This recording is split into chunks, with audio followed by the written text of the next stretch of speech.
What's up, guys? Welcome into Packers Total Access. My name is Clayton. You can check us out on packernet.com. Find me on Twitter at Packers_access. Joined alongside Tim in Green Bay. We got Emilio in Tennessee. Jacob is on assignment somewhere doing something he probably shouldn't, I'm sure. But we're here to talk Packers tonight. We got an awesome show for you guys and gals. We're going to talk Packers Browns injury report to lead things off. Then we're going to dive into the preview. We're going to show you the betting line, and it looks a lot better than it did last week for the Packers.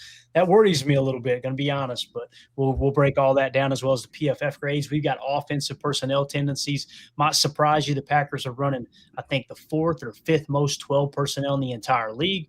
We're also got the coverage data that we're looking for. We've got team rankings in terms of team statistics, yards per play, points per play, defensive points per play allowed, all that good stuff. So we'll dive into all of it tonight and give you a little bit better understanding of how this Packers team is actually stacking up with the rest of the league. But before we do, let's do that YouTube stuff. Get that out of the way. If you would, hit that like button, hit subscribe. If this is your first time tuning into PTA, welcome. Thank you for making us a part of your evening. We're not experts here. We're not insiders. We're not media members. We are fans just like you talking Packers on the daily. You're jumping in here for the first time on a Wednesday evening. What you're going to see is the first injury report, like we said, and we start to dive into the next upcoming opponent, kind of give you a little bit better understanding of what do they do well, what do they do not so well, who's some of the Tuesday players on that team, and like I said, some of their tendencies. So excited to get into that. If you're looking for that kind of content on the daily, make sure you hit subscribe and click that bell icon so you're notified every time we do go live. Let's get into the important stuff first here, though, guys, as we've got an update. You guys remember this picture, right? Oh, my goodness. Yeah, we remember that. Well, here we go. Bang. We have boy finally got in again. My goodness. It almost looks exactly like him. Tim, I want to know Emilio's take here. He plays a lot of Madden, Tim. I'm upset. Are you disappointed? You're upset? Yeah, I'm upset. EA is watching right now. EA is watching, so go ahead. Let EA. Leave the man with the fresh cut that you had already to go. I mean, you can build off of that. You know what I mean? Like, they gave him the afro. I would have just been a little bit happier if they'd kept the same cut, just give him a little bit more attention to detail on the hair there. But it came out pretty crispy. I'm not going to lie. I still like the original. Yeah, if you're modded up in the Madden community on PC, we already got the tats on him and everything. It looks a lot better on the modding community. But I do like the earrings, like the studs there, right? I didn't even see those. Yeah. Yeah. So what do you think, Tim? I know this is very important to you in your Packers season. Yeah, for sure. I think it's certainly a hell of an improvement on that dumpster fire we had to deal with prior to this. Mm-hmm. Say what you want. At least, the people have spoken and EA listened, right? And the mods took care of business. I think it's a step in the right direction. I'm sure Matthew Golden himself is probably way happier with this run. No doubt about it. We're not where we want to be, but we're a lot better. I mean, as I put out before, they massacred my boy. Yeah, that's terrible. Absolutely horrible. So, all right, let's get in. We're going to keep that, by the way, just as a reminder of how far along we've come. So, all right, let's jump into the injury. Well, before we jump into the injury report, anything you guys want to hit on? Anything at the forefront of your mind surrounding the Packers? Anything could be the Browns game upcoming. Maybe you watch some more tape and you've seen something that we might have missed. Anything at all? Just thinking about Bird having the double surgery, man. Hopefully, day 2 of recovery is going well. That phantom Jones fracture that he had on his leg, that magically got repaired, according to some experts out here that were convinced that, he didn't have a Jones fracture, but and apparently they still don't believe. They're actually doubling down on this, despite Jaden Reed saying it himself, medical doctors performing a procedure. But shout out to Bird, man. Hopefully he's back sooner than later. I did watch that one Kurt Benker video. He was going over Burrow's turf toe, and he said it was a grade 3, right? So he said he had a grade 3, and it's basically when that ligament comes off of it. He says he doesn't think he's back this year. You know what I mean? So that's what. Hey, at least he got Sean Clifford, the big red dog, to come in there and save the Bengals season. That's pretty wild development, right? I'm telling you. Clifford, I've heard of that guy. It certainly makes that post-bye week matchup at Lambeau all the more interesting, right? It does. It very, very much so does. But yeah, back to Jaden Reed there, though. If you guys are wondering what Tim was talking about, Jason Wilde reported right out of the gate. He said, I got it from a really good source, which means he got it from Jaden Reed or Jaden Reed's agent. Wilde didn't say that. I'm saying that, right? And most of the time, that's what that means when they're really, really emphasizing this is a good source. He said it was a Jones fracture. I'll just say the name. Peter Bukowski came out and was like, "It's not. I don't believe it's a Jones fracture. I heard it wasn't a Jones fracture." And blah blah blah blah blah. Lo and behold, they said today. Adam Schefter tweeted out, which this information, obviously, you know how the Packers are with injuries. They're not going to give any information out, right? Right. So this came from Jaden Reed's camp. He had surgery for the Jones fracture as well as the collarbone. And the knucklehead still doubled down, felt like Tim said, doubling down that it wasn't a Jones fracture. Just take the L, dude. But I've learned 42 years on this earth, this ball of mud that's supposedly spinning through space. Let's get that conversation started. So what I've learned is people don't want to hear you say, "Told you so. I got that one right." Right? They don't care if you're wrong. Just own up to it. Like everybody's wrong. We're all wrong at some point or another. These people that try to lead on like they're just flawless in their analysis, and it's kind of what we're going through with the pass rush right now. All of a sudden now everybody's acting like this defense is just whoa, boy, Micah Parsons made a huge difference. This defense was dominant down the stretch last year. We talked about it in the last half of the season. Micah Parsons helps. Don't get me wrong. I'm excited about it. It's only going to get better from here on out. But just take the L. You said we didn't have a pass rush last year, and it just simply wasn't the case. You have one of the best run defenses in the league. So I digress. Anyway, again, the moral of the story there is don't feel like you got to be right about everything. Just be honest. And just sit your butt outside. Exactly that. So let's jump into the injuries here, guys. And, the two biggest injuries, we'll hit the actual injury report here in a second. The two biggest injuries is obviously to Zach Tom and Aaron Banks. Right? I think we would all agree. We want to make sure that offensive line is healthy as soon as possible, especially going out this week against the Myles Garrett. So Dominic Yates was at practice today, said Aaron Banks, Zach Tom, and Bo Melton are back at practice for the Packers. Matt LaFleur said the two linemen will be limited today. Melton participated in individual drills. Of the active roster, no Jaden Reed. So of all the active roster, only Jaden Reed was the only one missing, okay? Now, I will say this. Aaron Banks, it sounds like, see here, I'm pretty sure that's Aaron Banks. He looks a lot better, right? He looks like he's ready to go. And I think as a matter of fact, Bill Huber asked Aaron Banks about Sunday's game, and he just cut him off quick and said, "I'm playing." So feel really, really good about getting your left guard back. What does that mean for the offensive line? Okay. To me, it could go a number of different ways. I wouldn't put Jordan Morgan at right tackle because, and the reason I want to bring that up is if you go to the next video, I think it might be, here's Zach Tom, right? I look at Zach Tom is not moving quite as well, right? And they actually asked Zach Tom, I want to say, I can't remember who it was that asked about Zach Tom. Might have been Ryan Wood. Yeah. In the interview? Yeah. Ryan Wood asked Zach Tom, he asked if he's optimistic about playing Sunday after practicing today. They said he paused and said, "Ask me again tomorrow." Packers right tackle still laboring with an oblique injury. He said it's especially painful to run, but he gutted through today. So I do not want to see them try to rush him back, So here's the issue we got, Tim. You got that big, burly, grown-ass man, Myles Garrett, over there probably lining up over right tackle, right? If that's the case, who do you go with at right tackle? Do you put Anthony Melton back out there and go, "All right, bub, we're about to cut your teeth for real this week," right? Do you put him out there? Do you go with Kennard?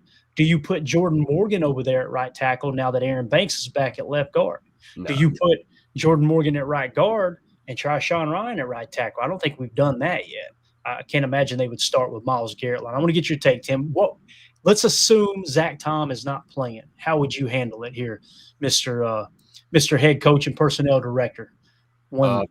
First of all, I'm not interested in moving Jordan Morgan to the right side of the line in any fashion whatsoever. To me, he's a pure left tackle.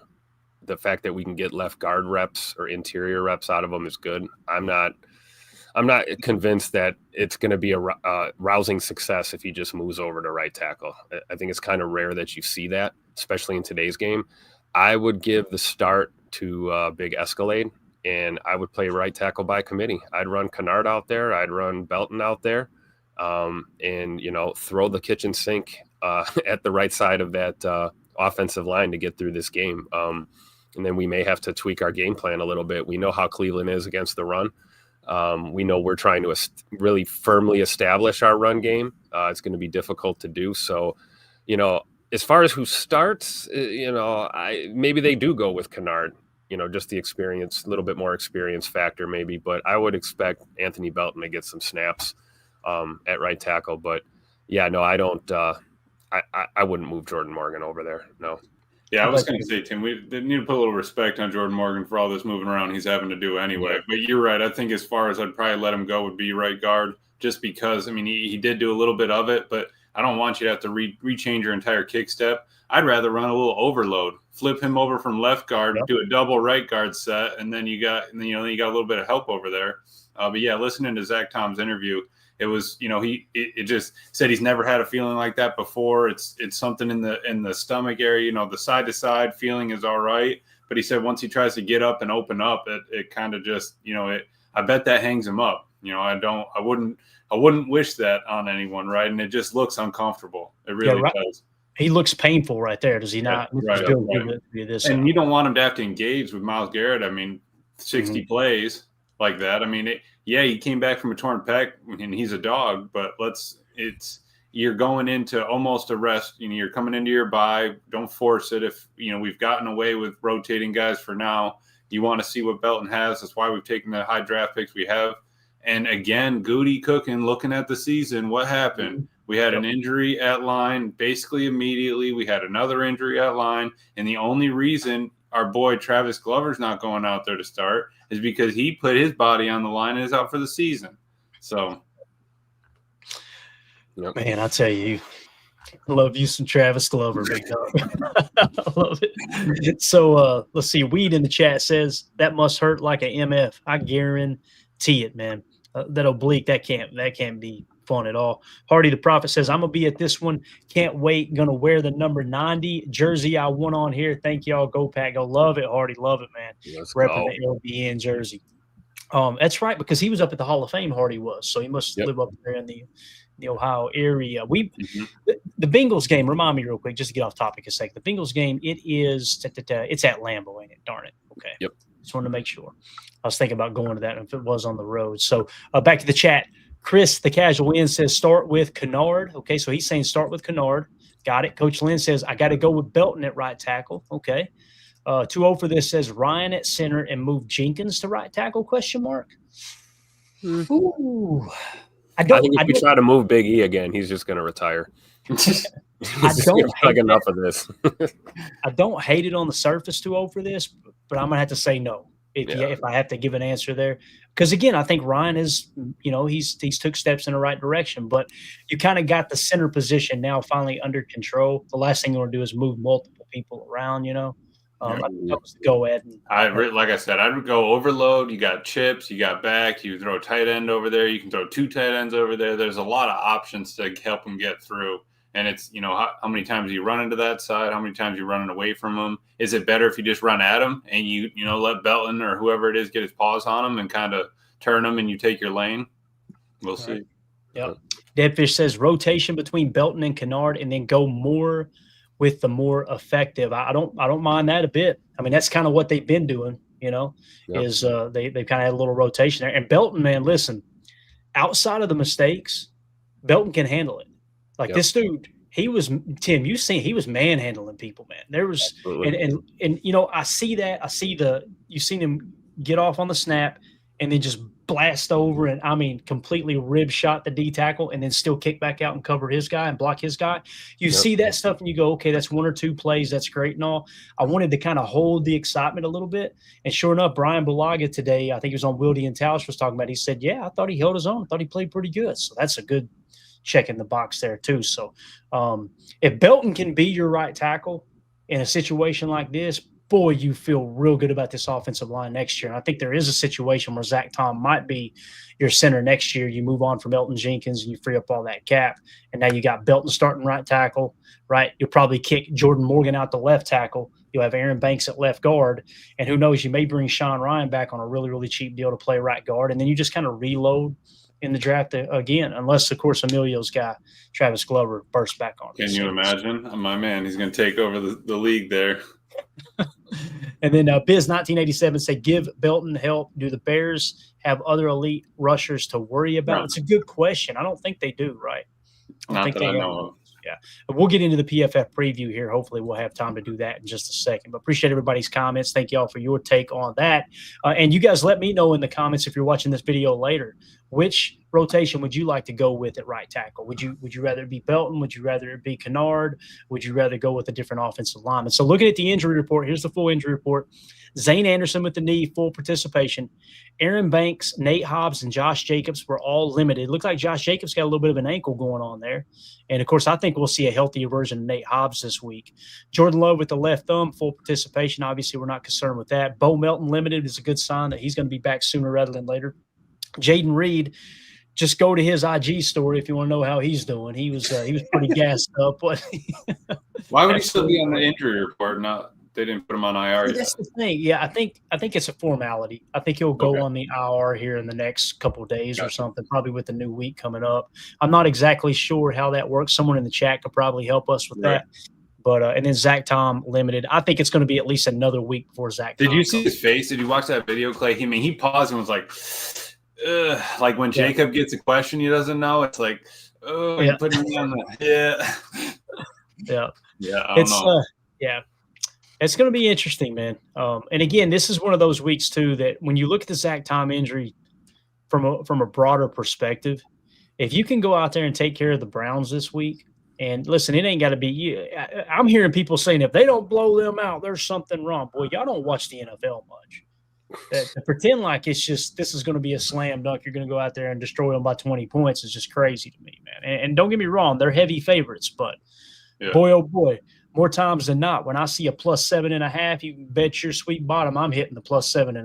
Now, I'll never bet against my Packers, but there's a reason that line is where it's at and not to the 20 points or the 15 points that people are thinking. I want to say Ross Tucker had him picked as like 24-16 or like maybe 27-16. Like it wasn't. He goes, I think it's going to be closer touchdown game probably with the Browns. Yeah, I can see that, man. I can see that. So – with Zach Tom, the point I was trying to make there, and I was very long-winded, I apologize. Listen, if you can go out and take care of the Browns, there's no reason to rush him back next week either. Let's just make sure he's good to go. Because if you can get through this week and next week and somehow, some way enter the bye 4-0, and he's now rested, it'll be 3 full weeks with the bye week. You're feeling a lot better about that injury. So on their side of the field here, the Cleveland Browns, Joe Batonio, guard, did not participate with a back. Their punter was limited. That's Bojorquez. That's Bojo. We used to have Bojo, didn't we, way back in the day? Mm-hmm. Yeah. DeAndre Carter, wide receiver with a concussion, did not participate. We'll probably know tomorrow whether he's coming out of concussion protocol or not. Malik Collins, defensive tackle, was just in our rest. Jack Conklin, a tackle with an elbow, limited. Grant Delpit, safety, was limited. Mike Hall Jr., defensive tackle, was limited. And then Denzel Ward, cornerback with the shoulder/cramping, was full participation. So nothing really to speak too much on there. You guys got anything else you want to add to the injury report? No, it looks like pretty much everyone's going to be a go for Cleveland, right, on here. Other than the obvious, like you said, Carter with the concussion, we don't really know. And then looking at our side of the coin, Josh Jacobs with the ankle. The fact that he hasn't missed and that he's just been limited tells me it's probably some kind of nagging thing, typical wear and tear on a running back, right? Tape it up, get out there and do your thing. So nothing to worry about. And super excited to see Bo Melton returning, even though he was limited, returning to practice. That's a good sign. Mm-hmm. Definitely. Absolutely. And honestly, good to see 10's not on there anymore. You had a couple other things. The receipt looked a little long at the beginning. We're kind of narrowing it down. Bye week's going to help. But I'm just happy that we have the depth we do pretty much all over this team. I think they really did a good job, setting and building the roster.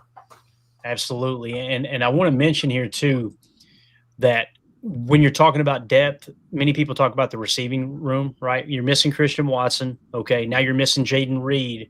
Well, it's a good thing that the Packers are 5th in the league right now. Guys, they have run 12 personnel, 42.7% of the snaps so far this young season. That is a wild statistic there. So, again, they are in 2 tight end sets, almost half of their offensive snaps. That's really, really exciting. If you go to 11 personnel, the Packers, let me sort it by rate here. The Packers are usually toward the top with this statistic. They are 27th in the league at 11 personnel at 44.5%. So Wow. that's a wild difference from last year. If we were to go 13, I'm just curious, we have ran the sixth most 13 at 6.3%. So might see more of that on Sunday. You never know. Right. Yeah. And then you throw in 21 personnel, right? With 21 personnel, Green Bay's 10th there. So between 21, which is 6.3, so let's just call it 6%, right? Your 12, that is 42, let's call it 48. And then, of course, you've got your 13, which is 6. I mean, you're forcing defenses into their base package a lot. That says a lot about what and here's what's crazy is you're passing out of those sets. So you're getting them in their base, and then you're running a little play action. That was that Tucker seam route on Chalk Talk, right? That was out of 13, I'm pretty sure. Yeah. Oh, yeah. It's 12 or 13, yeah. And you have speed with Musgrave. Yep. You have speed with Musgrave. You got a little physicality with Fitzpatrick, and Tucker can do it both. And then you find out who's open. Yep. Or like you were saying last night, Clay, you can almost mimic that with Savion Williams in the right alignment. I mean, he's got that body type, strong hands, almost gives you the advantage of having that extra tight end out there. That's what I loved about that 13 nasty gun was your one receiver was Savion. And hell, he's imagine a cornerback trying to take him on one-on-one, in a blocking situation. I mean, he might as well be a tight end. You're talking about 225 pounds or whatever he is, right? So, yeah. All right, let's dive into the PFF preview here. Can you guys see that okay? Is that all right for you guys? Yes. A little bit tiny font. That was a no, but I appreciate you being a team. Tiny. I have my full screen. We're good. Let's see if we can zoom in. It changes when we do that. So I'm more familiar. That's fine right there. All right. Good deal. So here's what we got, guys. Let's first focus on the line. Okay. So the line opened up with the Packers being 7.5 point favorites. It has stayed there. Okay. So the line hasn't moved. The Packers are 7.5 point favorites as it sits right now. Now, when you go to the PFF line, their spread, right, that their analytics comes up with plus 8.9 for the Packers. Now, it dipped one day in to plus 8.3, and then it drops to a plus 7. A plus 8 is where it's at now. So it's a full or a half of a point higher than the actual market lines. So the reason I mention that is PFF is suggesting take Green Bay minus the 7.5 is essentially what their analytics are saying right now. When you look at what the public is doing right now in the spread, and again, 7.5 point favorites, it looks like 89% of the money. Okay, the overall cash, right? The money itself, the dinero, 89% is on the Packers to cover that spread. 41% of the bets are on the Packers. So you've got more of the slips, right? The individual bets, 59% are on the Browns plus 7.5. 89% of the money is, or the overall money is on the Packers. So it's somewhat of a split, although it's leaning toward the Packers. I don't bet on Packers games. You guys know how I am about that because my emotions will get too involved. And when I bet, I'm looking to make some money. I ain't looking to, it's just the way it is. So when I'm looking at that, if this was not a Packers game, I would feel a little more confident in taking the Packers minus 7.5. However, I'm a sucker for those anything plus 5 or more. Those are the bets I love to go with. I love to let it kick off and go live. And then the other team go up to an early score. Now you're getting like a plus 12 or something, or a plus 10, right? That's when you can really make your hay. So just want to point that out, that it's somewhat split between the tickets and the money, but it's still leaning towards the Packers. I want to get your all's take on that. How do y'all feel about that spread? Not from a gambling standpoint, would you put money on it or not, but just simply, we know Vegas knows what the heck they're doing. Do we feel pretty good about us being 7.5 point favorites?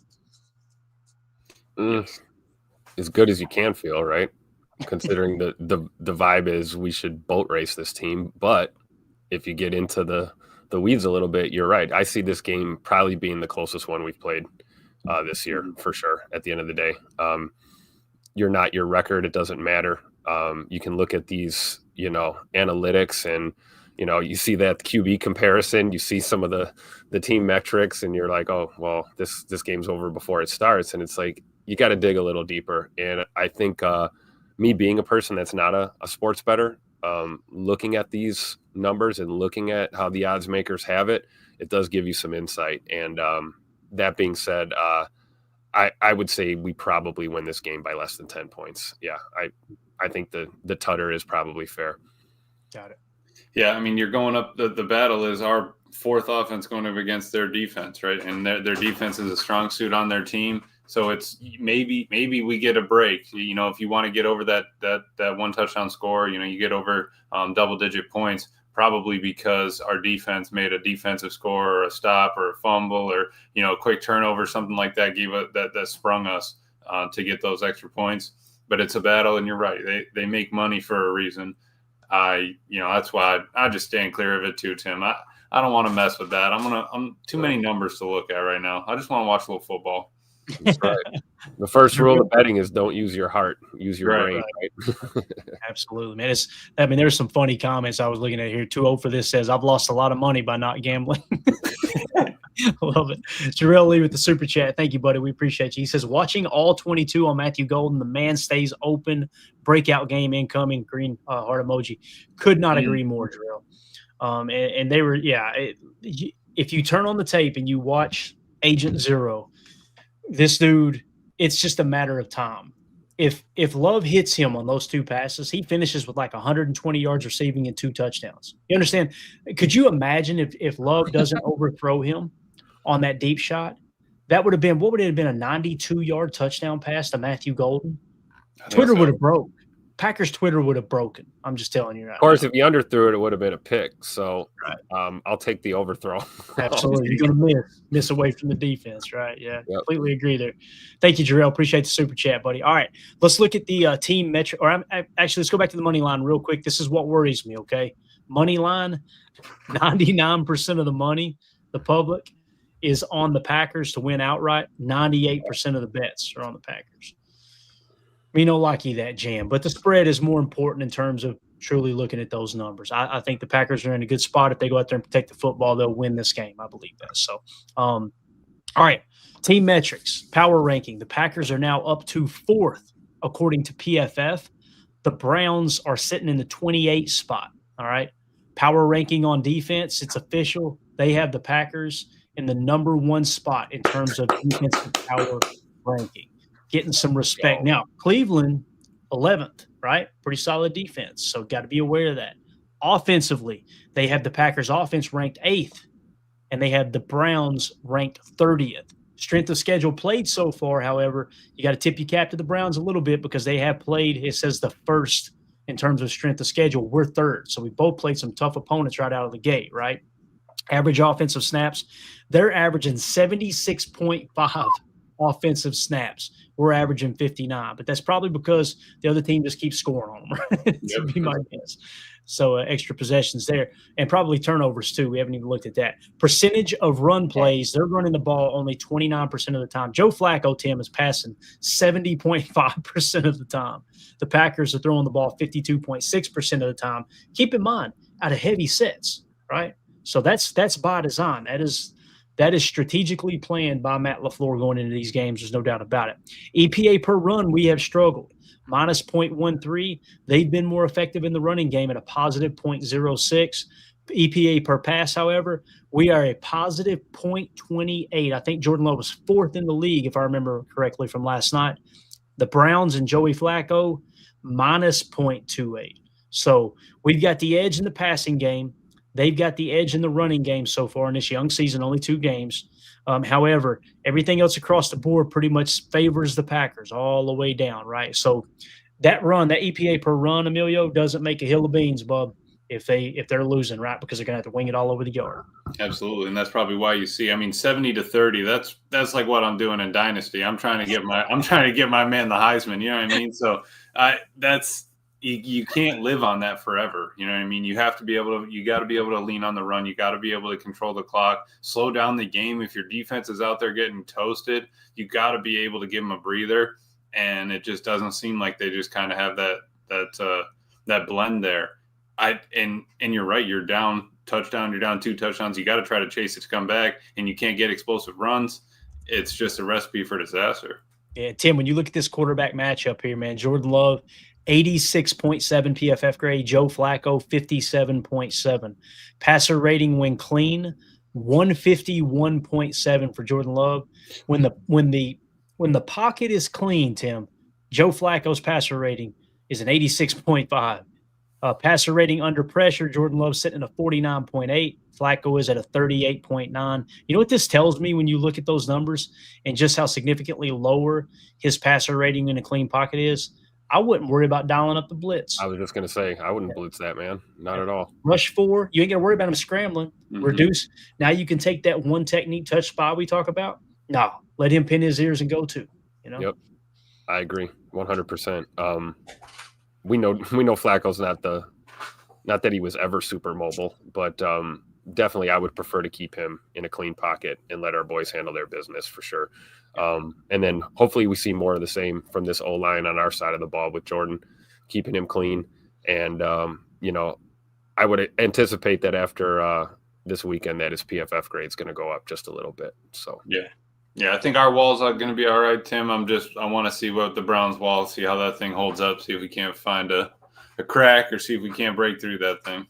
Absolutely. Yeah. You look at the big time throw percentage, Jordan Love, 9.84%. Joe Flacco is sitting at a big goose egg. So he has hit on 0 big time throws. Okay. Turnover worthy plays, however, Jordan Love is at 3.28. Joe Flacco only 2.94. Okay. And then power rating, they've got Jordan Love at a 4.5. They got Joe Flacco at a 1.5. That power rating rank puts Jordan Love 7th best in the league, and it puts Joe Flacco 24th best in the league is how that's sitting. So anything else you guys want to see here before we get into some of the lineup talk? Anything at all? The over-under of 41.5. Over-under. What are we talking about here? Man, that's a great one there. So I feel like our defense will probably hold them to less than 20. I think so too. Definitely. Feel comfortable about that. So now the question becomes, will the Packers offense score 22 on this defense? How about 27 for the third week in a row? Yeah, 27-17, packed by 10. So I feel pretty good. I feel pretty good about the over, Emilio. Let's look at the weather real quick. 67 degrees, just a few clouds, 1 o'clock kickoff. That's a beautiful day for football. I take the over for me. As long as they don't eat the chili before the game, man, we are good to go. You not like the chili out there in Cleveland? No, I don't know. It depends on what kind of beans they put in it. I'll have to double check next time. You heard it from an expert right there, I promise you. Around here, we put cheese curds in our chili, man. Now we're talking, Tim. Cheese curds make my stomach hurt all the time, but I do eat them, though. Culver's is bringing back the curd burger. That's en route soon. So you might need to take a little drive down, bud. I'm going to come down. We need to have us a little lunch meetup, a little game planning session. I've never ate at Culver's, guys. Never happened. Never have, man. Never happened. Wow. I know we got a few here in Tennessee. They're just nowhere near me, unfortunately. They're closer to civilization, I believe.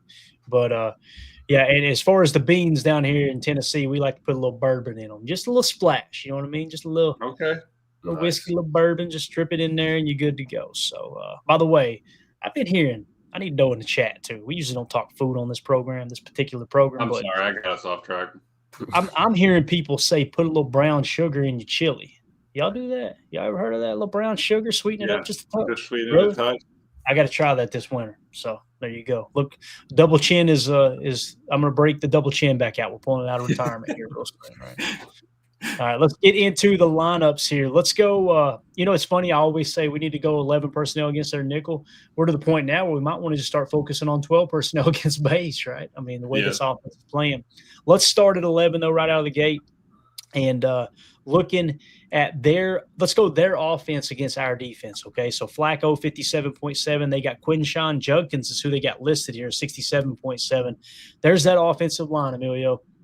Jones at left tackle, 33.4.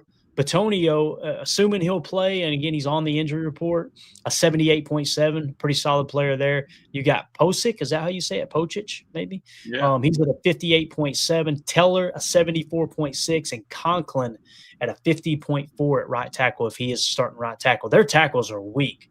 This is going to be a Micah Parsons or Rashawn Gary game, I believe it was. LVN. How about we get a little bit of LVN talk? I would be totally fine. A little rotation, get Kingsley in there. Oh, come on now. If Barron Sorrell gets another sack, I'm telling you. Yeah. I would think they're going to try and run through their tackles or run between their guards, though. They're probably not going to try and run off the edge very much. Yeah, I think they flipped their offensive line, right, Tim? Normally, you try to get a solid center and 2 solid tackles. They were like, "Screw it, we don't need the tackles. We're going to get all 2 interior, guards." baby." And they got that rookie tight end out there too. We'll take that. Yeah, and he is more of a receiving tight end than a blocker. So, yep. And then we got Mr. Overrated himself, Jerry Jeudy, out there on the boundary. So I'm feeling pretty good. Remember when Packer fans were screaming to trade for him? Oh my gosh. So you got Jeudy a 56.0, you got Thrash in the slot at a 57.2, and Tillman on the opposite side in the Z at a 57.3. They got Harold Fanning Jr., rookie, 59.2. So he's flirting with that 60 mark. You know, we were pretty high on Fanning Jr. coming out of the draft there. So that's how their offense stacks up. Now, when you look at our defense, we talked about it already earlier in the week, but we'll hit on it briefly. Micah Parsons, 89.8 PFF grade. Rashawn Gary's sitting at a 63.9. However, he is third in the league in sacks right now with 2.5 sacks. Devontae Wyatt, man, what a pleasant surprise, 76.2. And then you got Carl Brooks, again, like we had predicted in the preseason, he will be your one tech this year, starting off at 49.7. I'm telling you guys, PFF, they don't know whether to crap or go blind, so they close one eye and fart. They don't understand that touch spot of the one tech, man. I'm just telling you right now, they don't. And they just look at that and go, well, he didn't do his job. Give him a negative mark. And we're over here. Watch Carl Brooks blow up this game. That would be absolutely awesome. If the one tech started to eat all of a sudden because we're not worried about the quarterback scrambling, that would be phenomenal. Yep.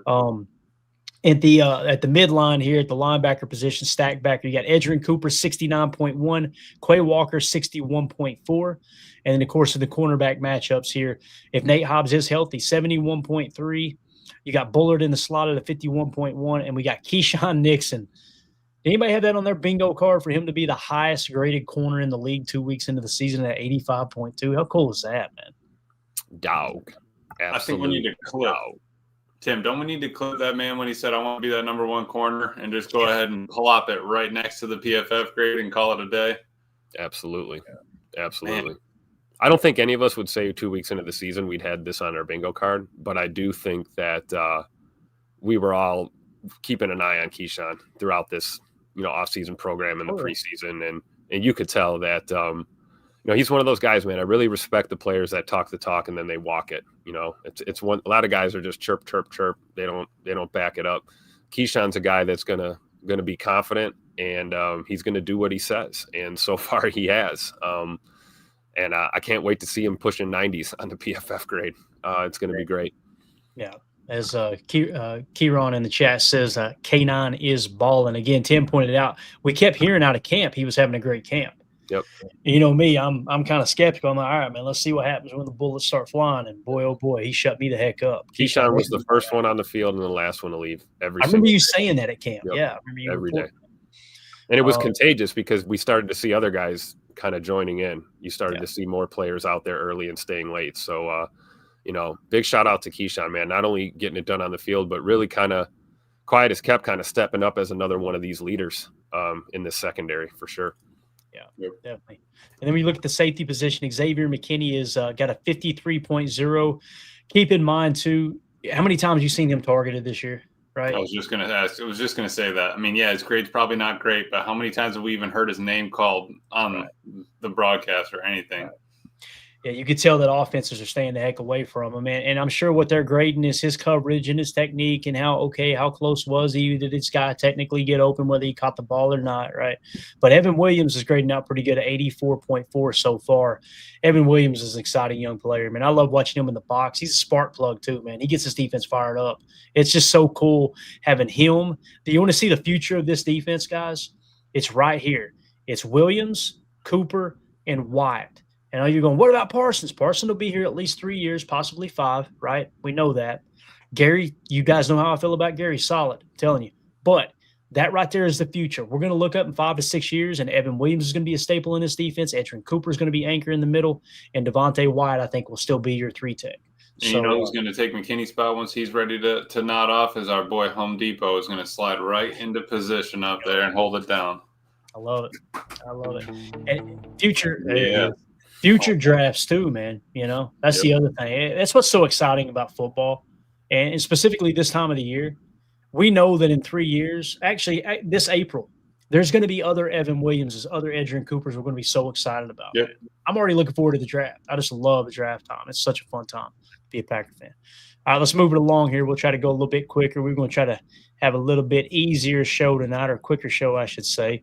Let's go now with their defense against our 11 personnel. Okay, so here's what we got. Jordan Love, we talked about 86.7, fourth highest graded quarterback in the league. Josh Jacobs, 62.6. Again, people loading the box. There has been nowhere for Josh Jacobs to run to this point. That's if you were to ask me what's a weak spot for this Packers right now, the run blocking on the offensive line has been non-existent to this point, in my opinion. Just looking at the tape, there's not a whole lot of running lanes there. But what's LaFleur doing? He's passing out of these heavy sets, right? And the pass blocking been pretty darn good, in my opinion. So offensive line against their defensive line, we talked about this, right? There is the guy that PFF is suggesting will be the edge opposite of Myles Garrett. Joe Tryon Shoyinka? Is that how you'd say that, Tim? I would say that was pretty good, but Hey, you know how we roll. 50, 67, 63, 53, 58. Not worried about it. However, opposite of Myles Garrett, right? You've got Collins at defensive tackle. So you got Malik Collins at a 90.4. Again, 2 games, right? Look at his career grades. 44, 48, 60, 64, 39, 64, 65, 60, 57. And then, one of these don't belong, right? I think we know which one it is. And he's the one on rest right now on the injury report, right? Yeah. Cue up the off right tackle runs, baby. Let's go. Hey, there you go, right? And don't be afraid to roll out. And here's the thing, too. I don't know how much they move Myles Garrett around. I do know they love to run stunts with him.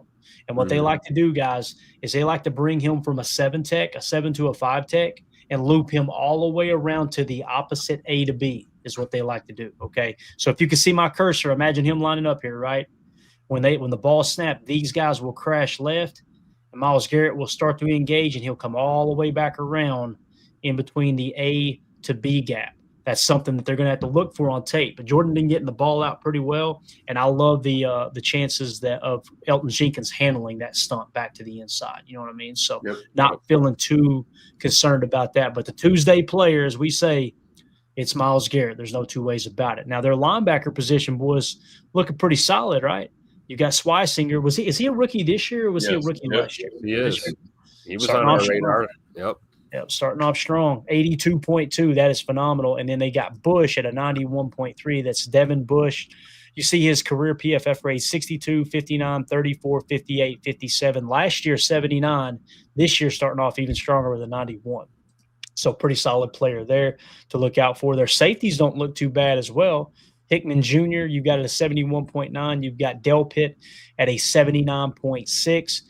You've got, I think that's Charvarius. No, it's Denzel Ward. Denzel Ward is grading out right now to 52.3. However, his PFF grades have been a lot more solid throughout his career. Get Matthew Golden an apron and a chef's hat because Denzel Ward is about to get cooked. Holy cow. I love that. And then you got Newsome. Many people have been talking about, should the Packers go get him? His PFF grade, 68, 69, 66, 52, 69. So a 69.9 on this young year here. So the corners don't concern me.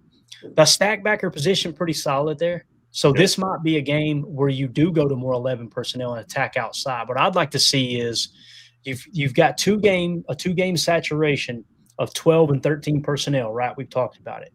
Why don't we go like 70% 11 personnel and watch it open up for the run game, and maybe open up with some play action or some RPO action with some bubble screens, some smoke screens on the outside. Take advantage of that outside if these linebackers are truly trying to key in on Josh Jacobs. There's going to come a point, though, guys, where these defenses go, okay, their running game ain't got it going. Let's really play the pass, and that's going to open things up for Josh Jacobs. I believe that. So. Right, absolutely. Yeah, and Carson Schlesinger, we had him 48-9 on the board. He was a captain, had the hard eyes. So, I mean, we did like him, and he was their first or second round pick.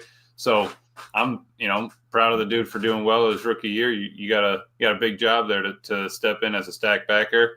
But I do want to get Jacobs going. Maybe you're right, Clay. Maybe it's because we've been in this 13 kind of nasty, maybe we need to spread it out, get a little bit wider, give them just a couple of lanes, find a spot between the slot or something. Bottom line, stay committed to it like we have been. Yeah. Even if it's nothing fancy, your run game, Josh Jacobs doesn't need 140 yards and 3 touchdowns every game to be effective for us. As long as we stick with it and don't get away with it, I'm perfectly okay with another 80-yard performance and move the sticks. Absolutely. Keep that defense honest, man, and let's go win a ball game. Yeah, you can't hide that, right, Tim? When we're at 49% and 52 or whatever, 49 and 51 for run pass, that's how you're sticking to it. You can see that the Browns can't stick to that because they're behind or whatever, but yeah, you have to stay consistent. I will tell you, consistently on tape, we have definitely been running the damn ball on first down these first couple of weeks. So I would not be surprised at all if old Tupac LaFleur busted out a play action shot play on one of these first downs just to catch that overly aggressive defense slipping, Yeah, for sure. Could be a lot of fun, man. Get another piece of the puzzle this week. And it's Wednesday, so tomorrow we'll get another day of injury report that'll come out, and we'll get a little bit better idea of whether Tom's going to play. I don't know. Tell me how you guys feel as we get ready to wrap up. I feel like Zach Tom is probably not going to play. I don't get that. Now, Aaron Banks sounds like they're not going to be able to keep him off the field. And I think he does need to get out there and get some meaningful reps, especially against these next two opponents that could potentially prove to be beneficial, right? Like you're at Cleveland and then you go down to Dallas. Listen, Dallas can put up some points, right? Yeah. Yep. So that's the thing. Now, their defense is bad. However, when you got an offense that can just, go out there and put up anywhere from, 30 to 40 points, we're going to see how good Dallas's offense is against the Packers defense next week. That'll be a real good test for us because Dak's going to want to spin it. He's going to want to push it. Got wide receivers you can pass to, got CD, all that. So that'll be a good test for this defense. I think you can't look too far ahead though, right? We got to get through the Browns. But Sunday night in Jerry World, that'll be a battle. Yeah. It'll be a lot of fun, man. And I'm throwing around the idea, guys. We got great feedback when we went live during the Bears-Lions game. I mean, I'm still getting emails and stuff. People were like, man, that was awesome. My favorite was there was a couple of different people that said, I actually put your live stream on in the background on my phone while I was at work, and you kept me up to date on everything that was going on in the league because we kept going around the league giving score updates and stuff.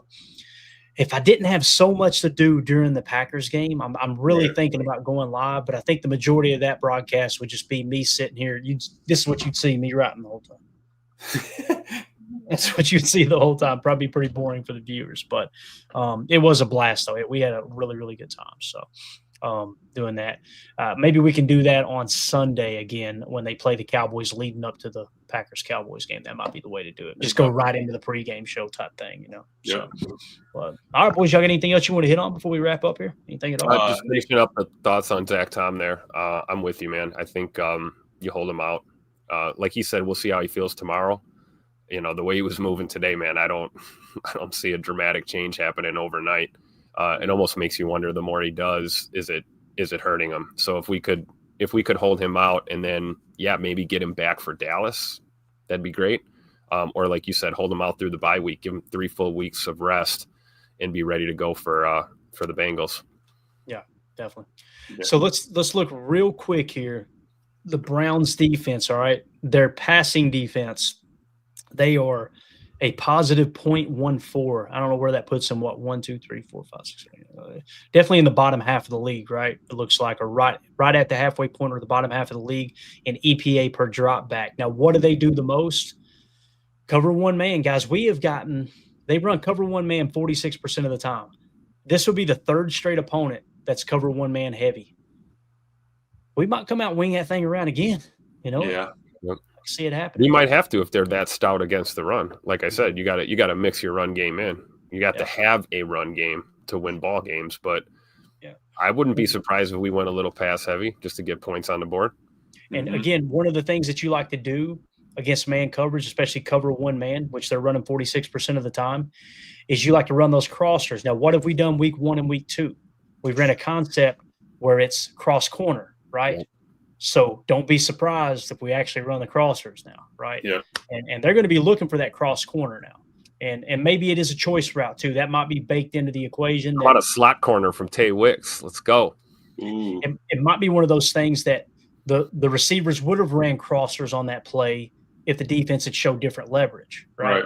And that's why they turn it into a cross corner. So if they try to bite outside, continue to run the crossers there. So and thinking about go ahead, Clay. My bad. No, you're good. You're good. I was just saying, looking at those numbers for Jordan under pressure, they still are running 5% zero man. So I mean that would be them coming with the house. You know, you're bringing everybody and you're just manning up on all eligible. So maybe they think, hey, if we can get a little pressure on them, maybe we can make this work. I think you got to have your hot route. You got to be ready to go, or bring in the back, pick up the blitz. Just things you got to consider. But yeah, you got three teams that you play back to back to back that like cover one man. Matt knows how to scheme it. Oh yeah, we've seen it, right? You want to play middle field close with man? We're gonna light that boundary up all damn day long on you. Yeah, we can throw Malik Heath out there and put his toes down. That's right. Let's go. Toe drag swag. Let's go. I'm such a closet Malik Heath fan, dude. I get when I see 18 out there, I'm like, that dude is a dog. Like he'll what we call him water cooler for a while, right? He'll block you to the water cooler. I remember the catch he made against the Giants that should have been the game winner, right? Yep. If we hadn't came out and played man coverage, bump and run on the final drive, gave the fans what they wanted. But that, Malik Heath is, and they just done a good job putting this wide receiver room together. They really have, man. So, all right, that's it, guys. That's your little mini preview. And again, we're not done previewing this game. We'll continue to hit on it as we get a little later in the week, obviously. So we'll be back tomorrow, 6:30 p.m. Central Time for PTA Live. We'll also have an updated injury report.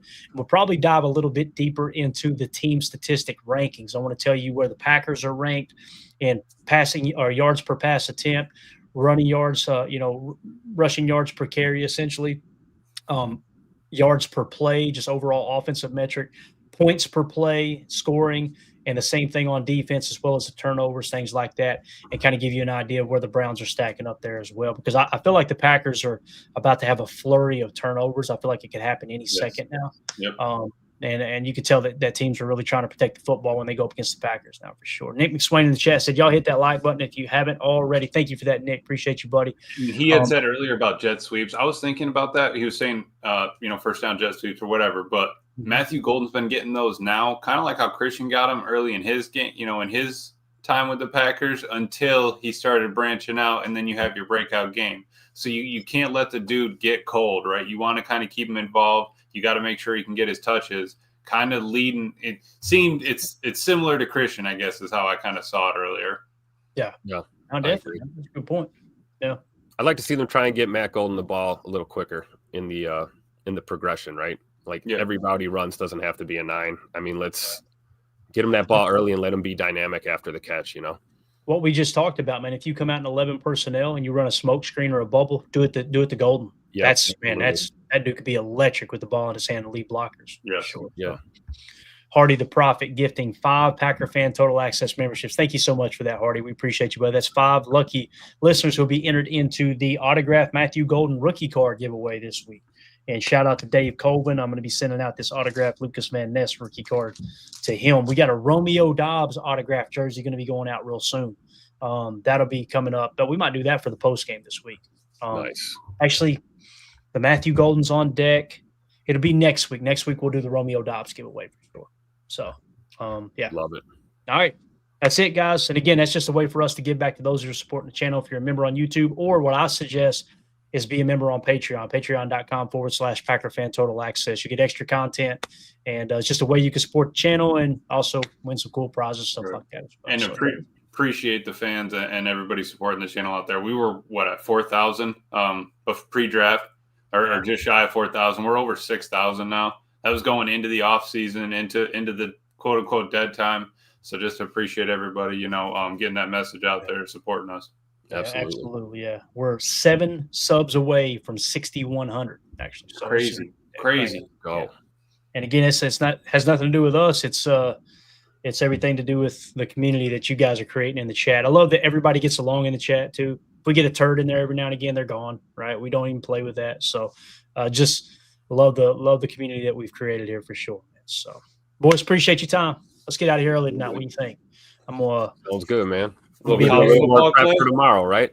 I'm gonna be a married man tonight. All right, that's what's gonna happen. Yeah, I'm gonna go play. Might go test out Golden's new haircut and see how Hey. he does. Yeah. There you go. He's gonna be a little bit quicker on Madden now. I promise you that. What is it Dion said? You look good, you play good. You play good, they pay good, right? Is that what he does? Right.